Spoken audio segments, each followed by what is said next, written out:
Forget it! I screwed up! I mean, for 2 seconds, I thought that maybe I could do something right, but... I just... Just forget it. Forget it.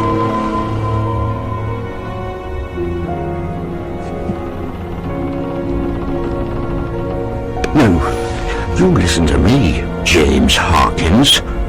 You got the makings of greatness in you, but you gotta take the helm and chart your own course. Stick to it, no matter the squalls. And when the time comes, you get the chance to really test the cut of your sails and show what you're made of. Well, I hope I'm there. I'm not gonna let you die. Not again. I'm gonna come get you. Make me a promise, son. Save the Earth. Nah, you're right. Universe sounds much cooler. What if I can't do it? Try your best. What if my best isn't good enough? It's good enough for me. Yes, Aaron, it's true. Pharaoh has the power. He can take away your food, your home, your freedom. He can take away your sons and daughters. With one word, Pharaoh can take away your very lives. But there is one thing he cannot take away from you. Your faith. How did you find peace? I took away your parents. Everything.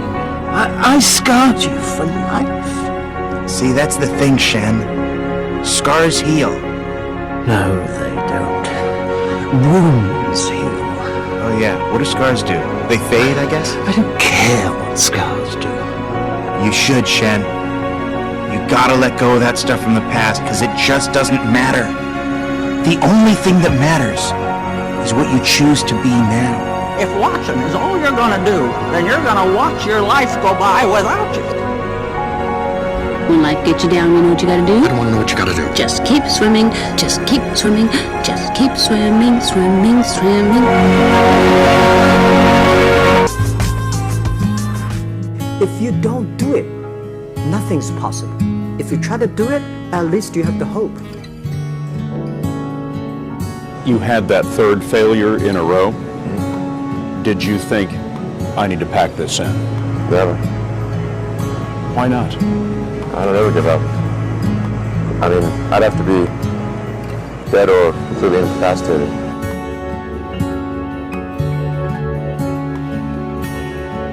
So many things go wrong when you're starting a company, and often I think people ask, what mistakes should you avoid making? And my answer to that question is don't even bother trying to avoid mistakes, because you're going to make tons of mistakes, right? And the important thing is actually learning quickly from whatever mistakes you make and not giving up, right? And I mean, there are things every single year of Facebook's existence that could have killed us or made it so that it just seemed like moving forward and making a lot of progress just seemed intractable. But you just kind of bounce back and you learn, and nothing is impossible. You just have to kind of keep running through the walls. It's hard changing your life.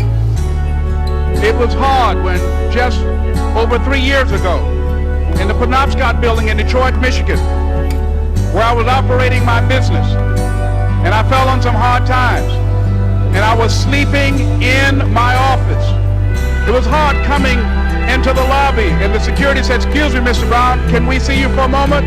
And I said, "Yes," and I walked up to the counter, and he gave me an envelope. And he said, "Would you mind reading it here?"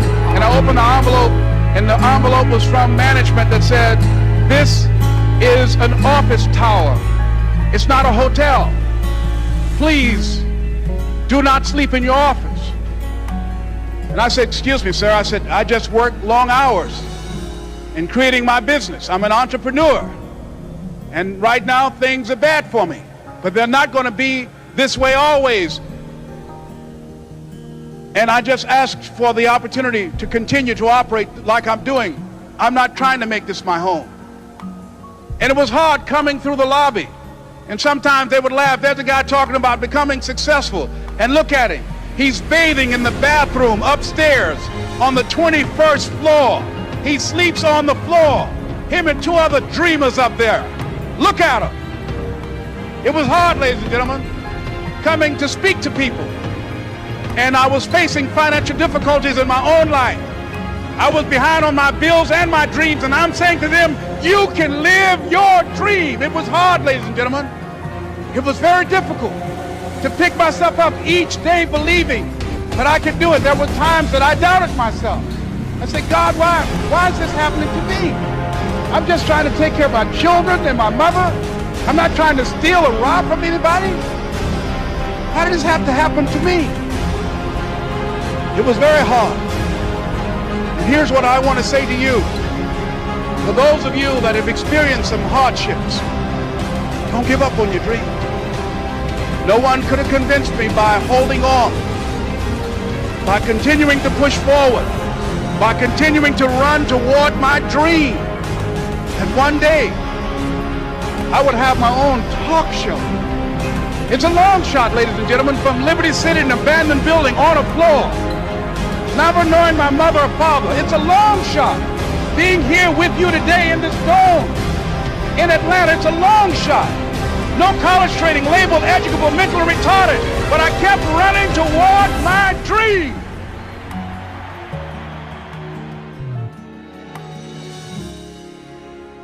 Tried to get into 3 colleges. Each time they rejected you. No, I tried. There's examination that young people, if you want to go university, you have to take the examinations. So I failed 3 times. But a lot of fail. I failed for funny things that I failed a key primary school test for 2 times, and I failed 3 times for the middle schools, and. You will never believe in Hangzhou, my city, there's only 1 middle school that lasts only 1 year. It was changed from primary school to middle school because our graduates of our school, no middle school accept us because we were too bad. What effect did it have, though, being rejected? Well, I think we have to get used to it. We're not that good. Even today, we still have a lot of people reject us. I think when I graduate from universities, and before for 3 years I tried filling the universities. So I applied jobs for 30 times, got rejected. I went for a police, they said, no, you're not good. I went to even the KFC. When KFC came to China, come to my city, 24 people went for the job. 23 people accepted. I was the only one guy. And we went for police. 5 people, 4 of them accepted. I was the only guy that I received it. So to me, being turned down, rejected. Oh, by the way, I told you that I applied for Harvard for 10 times, rejected. Nothing works the first time. When you try something new, it probably won't work. When you try something new several times, it probably won't work.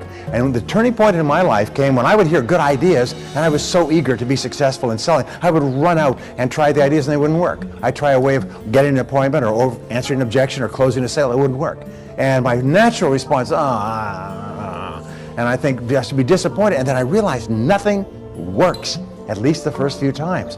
So I decided I would try a new idea 5 or 10 times before I passed judgment on it.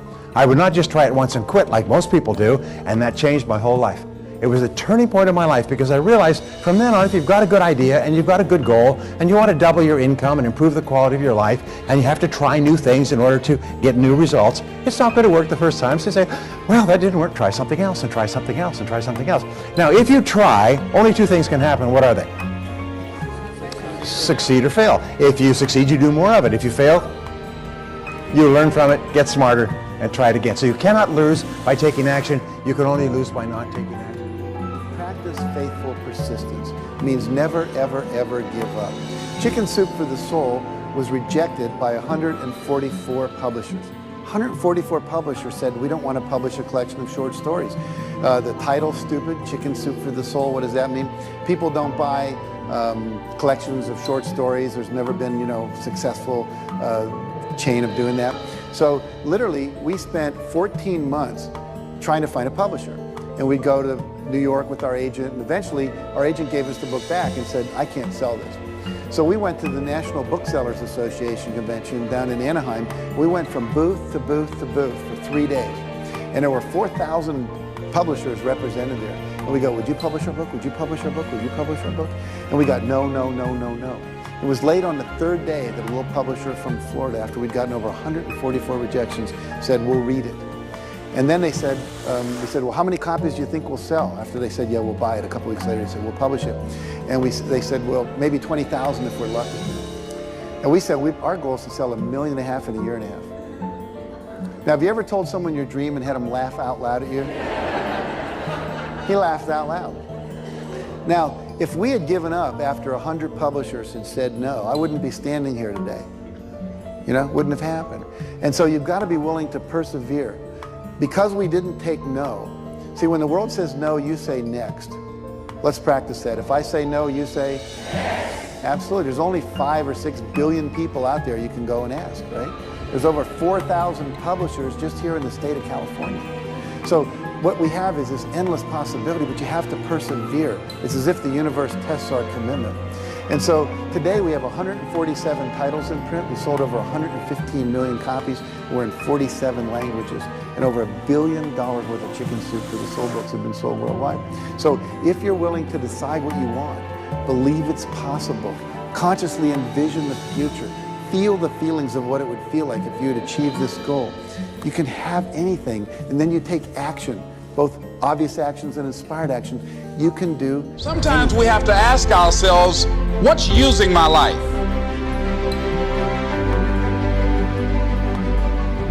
One of the things that we know about life is that it is always changing. Sometimes you're up, sometimes you're down. Sometimes things go real well, and sometimes they don't. Sometimes you're happy, and sometimes you're sad. Now that's that thing called life. And when we begin to understand and know that, accepting that reality, that we will never ever have things just on an even keel all the time, that you're going to have some ups and you're going to have some downs, but during those down moments, that's where the growth takes place.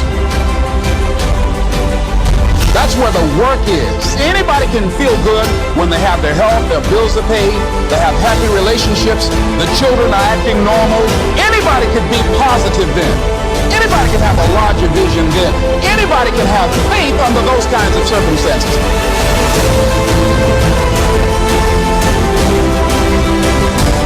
See, but the real challenge of growth, mentally, emotionally, and spiritually, comes when you get knocked down. How you handle it, that's where the growth takes place.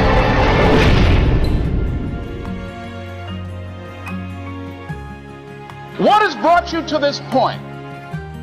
What did you learn from it? Are you learning anything, or are you doing it over and over and over again? Are you going through it, or are you growing through it? Are you bigger and better because of it? Things are going to happen to you, and the most important thing to do is to harness your will and let it go. I'm in control here. I'm not going to let this get me down. I'm not going to let this destroy me. I'm coming back. And I'll be stronger and better because of it. You have got to make a declaration that this is what you stand for. You're standing up for your dreams. You're standing up for peace of mind. You're standing up for health.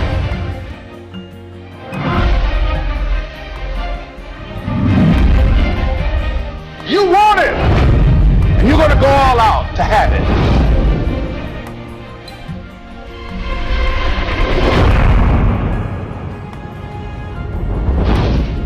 Yes, I'm going to turn this situation around. I'm not going to sit back and moan and cry over what happened and what went wrong and who did what. I'm going to do something about this situation. Expect things to get better for you, because they are. See, life is cyclic. Whatever experience you're having right now, it has not come to stay. It has come to pass.